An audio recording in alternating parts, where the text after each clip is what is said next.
कौसल्या माता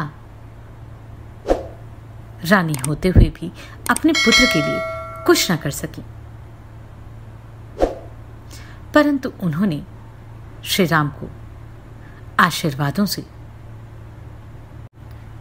सुरक्षित कर दिया। श्री राम सीता के पास आज्ञा लेने के लिए जा रहे थे। सीता यह नहीं जानती थी कि राम वन को जा रहे हैं। जानते हैं क्या हुआ इस अध्याय में? श्री वाल्मीकि निर्मित आश्रामण आदि काव्य के अयोध्या कांड में 26वां सर्ग। नमस्कार। मेरी इन ऑडियो बुक्स को सराहने के लिए धन्यवाद। अगर आप अपना योगदान देना चाहते हो और आपका सामर्थ्य हो तो स्क्रीन पर दिए गए QR कोड के और ज्वाइन बटन के द्वारा आप यह कार्य कर सकते हैं। धर्मिष्ठ मार्ग पर स्थित हुए श्री राम माता द्वारा स्वस्तिवाचन कर्म संपन्न हो जाने पर कौसल्या को प्रणाम करके वहां से वन के लिए प्रस्थित हुए। उस समय मनुष्यों की भीड़ से भरे हुए राजमार्ग को प्रकाशित करते हुए राजकुमार श्री राम अपने सद्गुणों के कारण लोगों के मन को मथने से लगे। ऐसे गुणवान श्री राम को वनवास दिया जा रहा है, यह सोचकर वहां के लोगों का जी कचोटने लगा। तपस्विनी विदेह नंदिनी सीता ने अभी तक वह सारा हाल नहीं सुना था।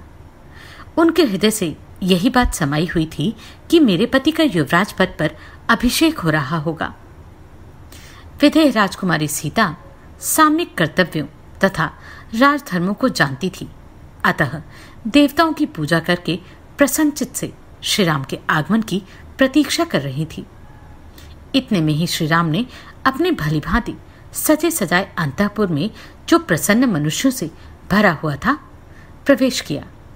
उस समय लज्जा से उनका मुख कुछ नीचा हो रहा था। सीता उन्हें देखते ही आसन से उठकर खड़ी हो गई।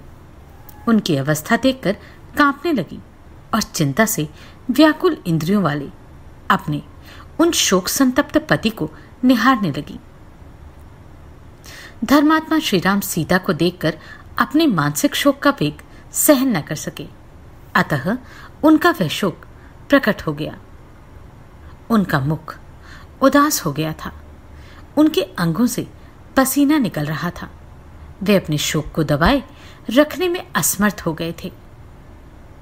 उन्हें इस अवस्था में देखकर सीता दुख से संतप्त हो उठी और बोली, प्रभु, इस समय यह आपकी कैसी दशा है? रघुनंदन, आज बृहस्पति देवता संबंधी मंगलमय पुष्य नक्षत्र है, जो अभिषेक के योग्य है। उसकी पुष्य नक्षत्र के योग में विद्वान ब्राह्मणों ने आपका अभिषेक बताया था। ऐसे समय में जबकि आपको प्रसन्न होना चाहिए था, आपका मन इतना उदास क्यों है? मैं देखती हूं इस समय आपका मनोहर मुख जल के फैन के समान उज्जवल तथा 100 तीलियों वाले श्वेत छत्र से आच्छादित नहीं है, अतएव अधिक शोभा नहीं पा रहा।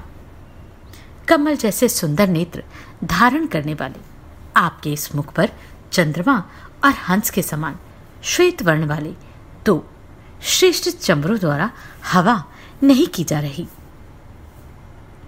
नरश्रेष्ठ, प्रवचन कुशल बंदी सूत और मागजन आज अत्यंत प्रसन्न हो अपने मांगलिक वचनों द्वारा आपकी स्तुति करते नहीं दिखाई देते।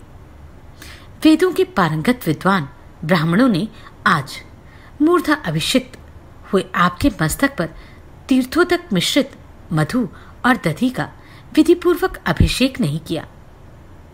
मंत्री, सेनापति आदि सारी प्रकृतियां वस्त्र आभूषणों से विभूषित मुख्य मुख्य सेठ, साहूकार तथा नगर और जनपद के लोग आज आपके पीछे पीछे चलने की इच्छा नहीं कर रहे।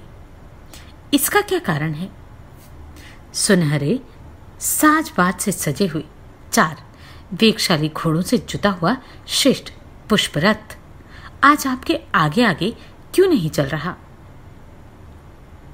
वीर, आपकी यात्रा के समय समस्त शुभ लक्षणों से प्रशंसित तथा काले मेघ वाले पर्वत के समान विशालकाय तेजस्वी गजराज आज आपके आगे क्यों नहीं दिखाई देते? प्रिय दर्शन वीर, आज आपके सुवर्ण जटित भद्रासन को सादर हाथ में लेकर अग्रगामी सेवक आगे जाता क्यों नहीं दिखाई देता? जब अभिषेक की सारी तैयारी हो चुकी है, ऐसे समय में आपकी ये क्या दशा हो रही है? आपके मुख की कांति उड़ गई है। ऐसा पहले कभी नहीं हुआ था। आपके चेहरे पर प्रसन्नता का कोई चिन्ह नहीं दिखाई देता। इसका क्या कारण है? इस प्रकार विलाप करती हुई सीता से रघुनंदन श्रीराम ने कहा, सीते, आज पूज्य पिताजी मुझे वन भेज रहे हैं। महान कुल में उत्पन्न धर्म को जानने वाली तथा धर्मपरायणी जनक नंदिनी, जिस कारण यह वनवास आज मुझे प्राप्त हुआ, वह क्रमशः बताता हूं। सुनो। मेरे सत्य प्रतीक पिता महाराज दशरथ ने माता कैकेयी को पहले कभी 2 महान वर दिए थे। इधर जब महाराज के उद्योग से मेरे राज्याभिषेक की तैयारी होने लगी, तब कैकेयी ने उस वरदान की प्रतिज्ञा को याद दिलाया और महाराज को धर्मतः अपने वश में कर लिया। इससे विवश होकर पिताजी ने भरत को तो युवराज के पद पर नियुक्त किया और मेरे लिए दूसरा वर स्वीकार किया, जिसके अनुसार मुझे 14 वर्षों तक दंडकारण्य में निवास करना है। इस समय मैं निर्जन वन में जाने के लिए प्रस्थान कर चुका हूं और तुमसे मिलने के लिए यहां आया हूं। तुम भरत के समीप कभी मेरी प्रशंसा न करना, क्योंकि समृद्धिशाली पुरुष दूसरे की स्तुति नहीं सहन कर पाते। इसलिए कहता हूं कि तुम भरत के सामने मेरे गुणों की प्रशंसा न करना। विशेषतः तुम्हें भरत के समक्ष अपनी सखियों के साथ भी बारंबार मेरी चर्चा नहीं करनी चाहिए, क्योंकि उनके मन के अनुकूल बर्ताव करके ही तुम उनके निकट रह सकती हो। सीते, राजा ने उन्हें सदा के लिए युवराज पद दे दिया है, इसलिए तुम्हें विशेष प्रसन्नतापूर्वक उन्हें प्रसन्न रखना चाहिए, क्योंकि अब वे ही राजा होंगे। मैं भी पिताजी की इस प्रतिज्ञा का पालन करने के लिए आज ही वन को चला जाऊंगा। मनस्विनी, तुम धैर्य धारण करके रहना। कल्याणी, निष्पाप सीते, मेरे मुनिजन सेवित वन को चले जाने पर तुम्हें प्राय व्रत और उपवास में संलग्न रहना चाहिए। प्रतिदिन प्रातः उठकर देवताओं की विधिपूर्वक पूजा करके तुम्हें मेरे पिता महाराज दशरथ की वंदना करनी चाहिए। मेरी माता कौसल्या को भी प्रणाम करना चाहिए। एक तो वे वृद्ध हुई, दूसरे दुख और संताप ने उन्हें दुर्बल कर दिया है। अतः धर्म की ही सामने रखकर तुमसे ये विशेष सम्मान पाने के योग्य हैं। जो मेरी शेष माताएं हैं, उनके चरणों में भी तुम्हें प्रतिदिन प्रणाम करना चाहिए, क्योंकि स्नेह, उत्कृष्ट प्रेम और पालन पोषण की दृष्टि से सभी माताएं मेरे लिए समान हैं। भरत और शत्रुघ्न मुझे प्राणों से भी बढ़कर प्रिय हैं। अतः तुम्हें उन दोनों को विशेषतः अपने भाई और पुत्र के समान देखना और मानना चाहिए।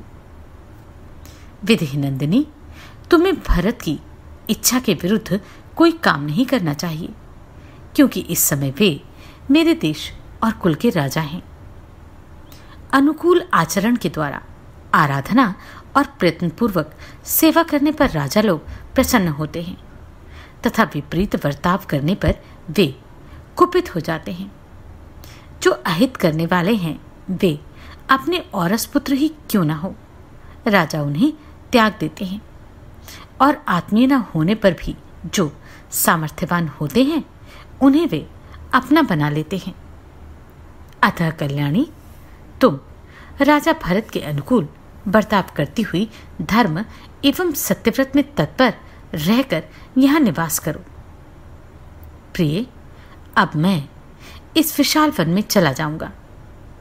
भामिनी, तुम्हें यहीं निवास करना होगा। तुम्हारे बर्ताव से किसी को कष्ट ना हो, इसका ध्यान रखते हुए तुम्हें यहां मेरी इस आज्ञा का पालन करते रहना चाहिए। इस प्रकार श्री वाल्मीकि निर्मित आशारामायण आदि काव्य के अयोध्या कांड में 26वां सर्ग पूरा हुआ। अगले अध्याय में हम सीता ने श्री राम को जो साथ चलने की प्रार्थना की वह कैसी थी, यह जानेंगे। आप सभी को कोटि कोटि साधुवाद। आपने इन वीडियोस को इतना प्रेम दिया। नमस्कार, मैं आभा शर्मा जावास। यदि आपको मेरा ये प्रयत्न सराहनीय लगा हो तो मुझे सब्सक्राइब करके प्रोत्साहित करें।